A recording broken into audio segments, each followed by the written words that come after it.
Hello friends, हमारे YouTube channel अड्डा 2020 में आपका स्वागत है। तो आज हम लेकर आए हैं एसएससी जीडी के लिए जीके जीएस का प्रैक्टिस सेट नंबर 2 लेकर आए हैं, जो एग्ज़ाम के लिए बेहद महत्वपूर्ण होने वाला है। तो आइए हम लोग एक एक करके स्टार्ट करते हैं। तो पहला क्वेश्चन आपसे पूछ रहा है कि सिंधु सभ्यता संबंधित है। तो जो सिंधु सभ्यता है ये आपका किससे संबंधित है? तो ये आपका संबंधित है आद्य ऐतिहासिक युग से।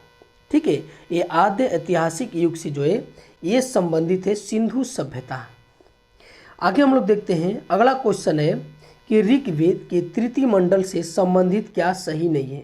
तो जो ऋग्वेद का तृतीय मंडल है ये जो है इससे जो है कौन सा कथन जो है सत्य नहीं है, यही आपसे पूछ रहा है। तो पहला है कि इसकी रचना विश्वामित्र ने की है।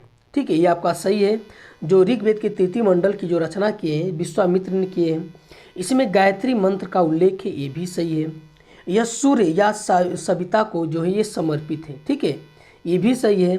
इसकी रचना वामदेव ने की है, ये आपका गलत है। ऑप्शन जो है डी गलत है। तृतीय मंडल जो ऋग्वेद का तृतीय मंडल से ये इससे जो संबंधित जो कथन है आपका डी गलत है। बाकी जो है ए बी और सी जो है ये आपका ऑप्शन सही है। आगे क्वेश्चन हम लोग देखते हैं कि भगवान बुद्ध के महापरिनिर्वाण के बाद पहली बौद्ध संगीति हुई थी। तो जो पहली बौद्ध संगीति हुई थी आपका कहाँ पर ये हुआ था? तो ये आपका हुआ था पहली महापरिनिर्वाण के बाद पहली बौद्ध संगीति। तो ये है आपका राजगिरी में हुआ था। उस समय जो शासक थे ये अजात शत्रु थे। ठीक है, उस समय जो शासक थे ये अजात शत्रु थे। जो द्वितीय हुआ था, ठीक है, दूसरा जो हुआ था ये आपका कालाशोक के समय में वैशाली में हुआ था। और जो तृतीय हुआ था ये अशोक के समय में हुआ था आपका, ये पाटलिपुत्र में हुआ था। और जो चौथा हुआ था ये कनिष्क के समय में हुआ था और ये कुंडल वन में हुआ था। इसी समय जो है बौद्ध धर्म जो है दो भागों में विभाजित हो गया था। ठीक है, दो भागों में विभाजित हो गया था। ये कनिष्क के समय में जो चौथी बौद्ध संगीति हुआ था। आगे हम लोग देखते हैं, अगला क्वेश्चन है कि निम्नलिखित में से किसने भारत में प्रसिद्ध फारसी त्यौहार नौरोज जो है ये प्रारंभ करवाया था? तो किसने करवाया था? तो ये आपका करवाया था बलबन ने करवाया था। ठीक है, नौरोज जो त्यौहार है फारसी जो त्योहारी नौरोज है इसकी जो शुरुआत बलबन ने करवाया था।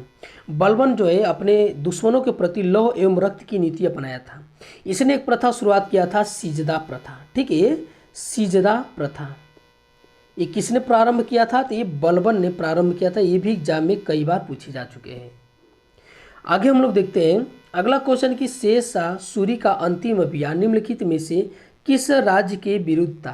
तो किस राज्य के विरुद्ध था? तो ये आपका कालिंजर, जो कालिंजर का किला है ये आपका इसी को जीतने में जो है ये आपका शेरशाह सूरी की जो है मृत्यु हो गई थी। और शेरशाह सूरी का जो मकबरा है ये आपका कहाँ पर है? तो ये है आपका सासाराम में है इसकी मकबरा। ठीक है, शेरशाह सूरी की मकबरा सासाराम में है। आगे हम लोग देखते हैं कि 1857 के भारतीय स्वाधीनता आंदोलन के सरकारी इतिहासकार निम्न में कौन थे? ठीक है, तो सरकारी इतिहास इनमें से कौन थे? तो ये आपके थे एस.एन. सेन थे। ठीक है, एस.एन. जो सेन थे 1857 के भारतीय स्वाधीनता आंदोलन के सरकारी इतिहासकार कौन थे? तो एस.एन. सेन थे। आगे है कि किसको भारतीय पुनर्जागरण का पिता कहा जाता है? तो किसको बोला जाता है? तो ये राजा राम मोहन राय को बोला जाता है, भारतीय पुनर्जागरण का पिता बोला जाता है। इन्होंने सती प्रथा का अंत करवाया था। ठीक है, इन्हीं की सहायता से जो है इन्होंने बहुत ज़्यादा परिश्रम किया था। और उस समय जो है गवर्नर थे कौन थे? वह ये थे लॉर्ड विलियम बेटिंग थे। ठीक है, इन्हीं के जो है शासनकाल में जो है राजा राम मोहन राय ने उनकी सहायता से सती प्रथा का 1829 में जो है समाप्त किया था। और इनकी जो है एक पत्रिका है कौमुदनी। ठीक है, ये कौमुदनी जो है इनकी पत्रिका है। इन्होंने जो है ब्रह्म समाज की स्थापना किए थे, ब्रह्म समाज की। ठीक है, राजा राम मोहन राय।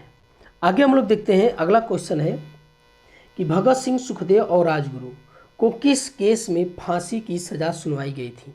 तो किस केस में? तो ये आपका लाहौर षड्यंत्र केस में जो है आपका भगत सिंह, सुखदेव और राजगुरु को जो है फांसी की सज़ा सुनाई गई थी।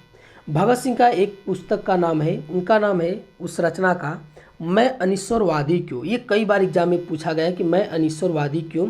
ये भगत सिंह का जो है ये रचना है। आगे हम लोग देखते हैं, अगला क्वेश्चन है कि सविनय अवज्ञा आंदोलन के रूप में गांधी जी ने दांडी मार्च प्रारंभ किया था। तो ये कब प्रारंभ किया था? तो ये आपका प्रारंभ किया था 12 मार्च 1930 को प्रारंभ किया था। ठीक है, 12 मार्च 1930 को जो है प्रारंभ किया था। ये आपका सविनय अवज्ञा आंदोलन के रूप में जो है गांधी जी ने दांडी मार्च प्रारंभ किया था। आगे क्वेश्चन है कि 1938 के कांग्रेस के हरिपुरा अधिवेशन में निर्विरोध अध्यक्ष कौन बने थे? तो कौन बने थे? तो ये आपके बने थे सुभाष चंद्र बोस बने थे। ठीक है, सुभाष चंद्र बोस बने थे। 1938 के कांग्रेस के हरिपुरा अधिवेशन में निर्विरोध अध्यक्ष चुने गए थे। आगे कि भारत के किस प्रदेश की सीमा 3 देशों से लगी हुई है? तो किस प्रदेश की सीमा जो है 3 देशों से लगी है? तो ये आपका सिक्किम से लगा है। ठीक है, कौन सा? ये सिक्किम से लगा है। देखिए, एक और लगा है नेपाल। ठीक है, देखिए ये सिक्किम है। ठीक है, इधर से नेपाल है, इधर से भूटान है और इधर से चीन है। ये 3 देशों से जो है सिक्किम की जो है सीमा लगी है। आगे की पश्चिमी घाट को निम्नलिखित में से किस नाम से जाना जाता है? तो जो पश्चिमी घाट है ये आपका किस नाम से जाना जाता है? तो ये सहयाद्री के रूप में जो है जाना जाता है पश्चिमी घाट को। ठीक है, ये पश्चिमी घाट को, जो पश्चिमी घाट है, देखिए एक क्वेश्चन और बनता है पश्चिमी और पूर्वी घाट से कि जो पश्चिमी घाट है ये सतत है। ठीक है, ये सतत है और जो पूर्वी घाट है ये असतत है, सतत नहीं है। ठीक है, ये सतत नहीं है पूर्वी घाट, बाकी पश्चिमी घाट जो है सतत है। आगे हम लोग देखते हैं कि निम्नलिखित में कौन सा सही सुमेलित नहीं है? तो इनमें से कौन सा सही सुमेलित नहीं है? तो ये हुंडरू जलप्रपात जो है स्वर्ण रेखा नदी पे ये आपका सही है। धुआंधार जलप्रपात जो है ये नर्मदा नदी पे ये भी सही है। शिव समुद्रम जलप्रपात जो है कावेरी नदी पर है, ये भी सही है। चित्रकूट जो जलप्रपात है आपका शरावती नदी पे, ये गलत है, ये इंद्रावती नदी पर है। ठीक है, ये इंद्रावती नदी पर है चित्रकूट जलप्रपात। आगे हम लोग देखते हैं, अगला क्वेश्चन है कि भारत में लिग्नाइट कोयले का सर्वाधिक उत्पादन होता है। तो भारत में जो लिग्नाइट कोयला है इस सर्वाधिक उत्पादन जो है कहाँ पर होता है? तो ये होता है आपका तमिलनाडु में। ठीक है, कहाँ पर होता है? ये तमिलनाडु में होता है। आगे क्वेश्चन है कि विश्व की सर्वाधिक लंबी पर्वत श्रृंखला है। तो विश्व की सर्वाधिक लंबी जो पर्वत श्रृंखला है ये है आपकी एंडीज पर्वतमाला। ठीक है, ये सबसे लंबी पर्वत श्रृंखला है और सबसे ऊंची जो है ये आपका हिमालय है। ठीक है, सबसे ऊंची जो है विश्व की ये हिमालय है और ये जो तीनों है ये आपके वलित पर्वत की जो है उदाहरण है। ठीक है, यानी नवीन पर्वत या वलित पर्वत के जो है ये आपके उदाहरण है। आगे क्वेश्चन हम लोग देखते हैं कि 13 दिसंबर 1946 को उद्देश्य प्रस्ताव किसके द्वारा पेश किया गया था? तो किसके द्वारा जो है पेश किया गया था? तो ये आपका पेश किया गया था जवाहरलाल नेहरू के द्वारा। ठीक है, जवाहरलाल नेहरू के द्वारा जो है उद्देश्य प्रस्ताव जो है पेश किया गया था। आगे के निम्न में कौन सा मिलान सही नहीं है? तो इनमें से पूछ रहा है कि कौन सा जो मिलान है नहीं सही है। तो समवर्ती सूची जो है ऑस्ट्रेलिया से लिया गया ये सही है। नीति निदेशक तत्व ये आपका आयरलैंड से लिया गया है। ठीक है, ये भी आपका सही है। और न्यायिक पुनरावलोकन ये जो है अमेरिका से लिया गया, ये भी सही है। संसदीय शासन प्रणाली ये जो है आपका अफ्रीका से गलत है। अफ्रीका से जो है संविधान संशोधन लिया गया है और संसदीय जो प्रणाली है आपका ब्रिटेन से लिया गया है। ठीक है, ये ब्रिटेन से लिया गया है। आगे हम लोग देखते हैं अगला क्वेश्चन, लोकसभा की प्रथम बैठक कब हुई थी? तो लोकसभा की जो प्रथम बैठक हुई थी तो ये 13 मई 1952 को हुई थी। ठीक है, 13 मई 1952 को जो लोकसभा की प्रथम बैठक हुई थी।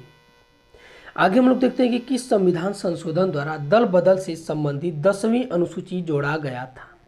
तो किस संविधान संशोधन द्वारा जो है 10वीं अनुसूची जोड़ा गया था? तो ये आपका जोड़ा गया था 52वें संविधान संशोधन द्वारा। ठीक है, 52वें संविधान संशोधन द्वारा जोड़ा गया था।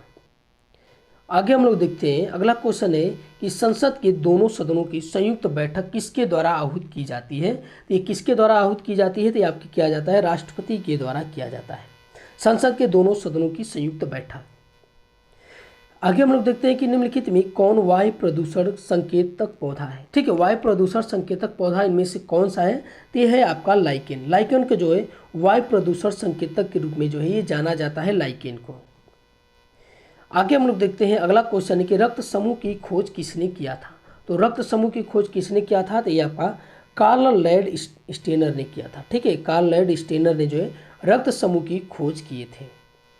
और विलियम हार्वे जो है ये आपका रक्त परिसंचरण की खोज किए थे।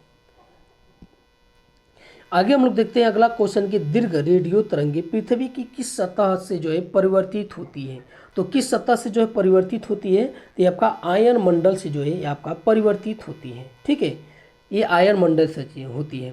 और जो क्षोभ मंडल होता है, क्षोभ मंडल में जो है जितनी मौसमी घटनाएं होती है सभी जो है क्षोभ मंडल में होती है। ये क्षोभ मंडल में सभी होती हैं मौसमी घटनाएं। और जो आयन मंडल होता है, ये जो उपग्रह परिसंचरण, ये जो रेडियो तरंगे सभी जो होती है ये आपका आयन मंडल में होती है। आगे हम लोग देखते हैं कि कौन सी गैस नोबेल गैस नहीं है। तो इनमें से जो है कौन सी नोबेल गैस नहीं है, तो आपका हाइड्रोजन जो है ये आपका नोबेल गैस नहीं है। बाकी हीलियम, क्रिप्टॉन और नियान ये सभी जो है नोबेल गैस है। आगे हम लोग देखते हैं कि निम्नलिखित में कौन सा मिलान सही नहीं। इनमें से मिलान कौन सा सही नहीं है। जो रतौंधी है विटामिन ए की कमी से होता है, सही है। बेरी रोग जो है विटामिन बी, और स्कर्वी जो है विटामिन सी की कमी से होता है। और रिकेट्स जो है ये विटामिन डी की कमी से होता है। यही आपका ऑप्शन गलत है। ठीक है, आगे हम लोग देखते हैं अगला क्वेश्चन है कि हिंदू वृद्धि दर किस वृद्धि दर से संबंधित है। जो हिंदू वृद्धि दर है ये आपका राष्ट्रीय आय से संबंधित है। हिंदू वृद्धि दर, ठीक है, हिंदू वृद्धि दर जो है राष्ट्रीय आय से संबंधित है। आगे देखते हैं कि प्रथम पंचवर्षीय योजना किस मॉडल पर आधारित है। तो जो प्रथम पंचवर्षीय योजना था तो ये आपका हेराल्ड डोमर मॉडल पर जो है ये आधारित है। हेराल्ड डोमर मॉडल पर जो है ये आधारित है। और जो द्वितीय पंचवर्षीय योजना है ये पीसी महालनोबिस पर जो है आधारित थी। ठीक है, पीसी महालनोबिस पर ही आधारित थी। आगे हम लोग देखते हैं, आगे क्वेश्चन है कि राष्ट्रीय विकास परिषद का गठन कब किया गया था। तो जो राष्ट्रीय विकास परिषद का जो गठन किया गया था ये 6 अगस्त 1952 को किया गया था। ठीक है, 6 अगस्त 1952 को जो है राष्ट्रीय विकास परिषद का गठन किया गया था। आगे हम लोग देखते हैं कि भारतीय बैंकिंग अधिनियम कब पारित किया गया था। तो भारतीय बैंकिंग अधिनियम जो है ये आपका कब पारित किया गया था। तो ये किया गया था 1949 में पारित किया गया था। 1949 में पारित किया गया था। आगे कि हरियाली कार्यक्रम का संबंध है। तो जो हरियाली कार्यक्रम है ये किससे संबंध है। तो ये आपका जल संचयन प्रबंधन से जो है ये संबंध है। ठीक है, हरियाली कार्यक्रम जल संचयन प्रबंधन से ये संबंध है। तो ये आज का हमारा वीडियो आपको कैसा लगा। अच्छा लगा तो हमारे चैनल को सब्सक्राइब कीजिए और अधिक से अधिक शेयर कीजिए। देखने के लिए बहुत बहुत धन्यवाद।